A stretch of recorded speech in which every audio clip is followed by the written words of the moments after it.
എന്റെ ബാപ്പാരെ തുള്ള പൂട്ട് ഞാൻ ഉണ്ടാക്കി തരാന്ന് പറഞ്ഞില്ലേ?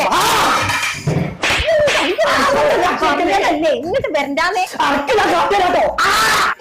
എല്ലാവർക്കും ദിവസം ദോശ വേണം. ഇന്ന് നല്ല ദോശപ്പൊടി കൊണ്ടുവരാൻ പറഞ്ഞ ആരും കേൾക്കൂല. നീ ഈ പൊടി മാറ്റാതെ ഞാൻ ഈ പെരി ദോശ ഇടൂല. കുഞ്ഞാപ്പോ ദോശ ഇരിക്കണേ പോരെ കൊണ്ടോ. എടാ പച്ചിനെ വിളിച്ചോ.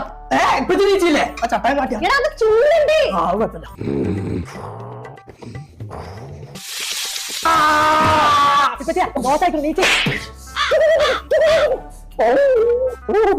കഴിഞ്ഞ മണ രാവിലെ അൽഫാം ഉണ്ടാക്കി ദോശ ഉണ്ടായി.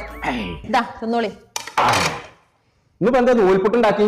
നൂൽപുട്ട ദോശയാണത്. ഇതോ ഒരു നല്ല ദോശ ഉണ്ടാക്കാൻ വെച്ചാന്നുണ്ടെ നിങ്ങളൊക്കെ എവിടുത്തെ പെണ്ണുങ്ങളാണ്? ഞാൻ പറഞ്ഞ പൊടിയാണ് കൊണ്ടുവരും. ഏതാണ് ഇജ്ജ് പറഞ്ഞ പൊടി? അത് കൊടുത്തിട്ട് ഇനി ചായ കൂടി ഉള്ളൂ. ഷാലിമാറിന്റെ മലബാർ ദോശപ്പൊടി ഇറക്കാൻ ഒരു പൊടി ഇറങ്ങിക്കണം. അത് നിങ്ങൾ ഇങ്ങോട്ട് കൊണ്ടുവരും. എന്നിട്ട് ഞാൻ ചുട്ടരാം ദോശ എങ്ങനെ ഉണ്ട് എന്നുള്ളത്. അങ്ങനത്തെ ഒരു പൊടി ഇറങ്ങിക്കൊണ്ടുണ്ട്.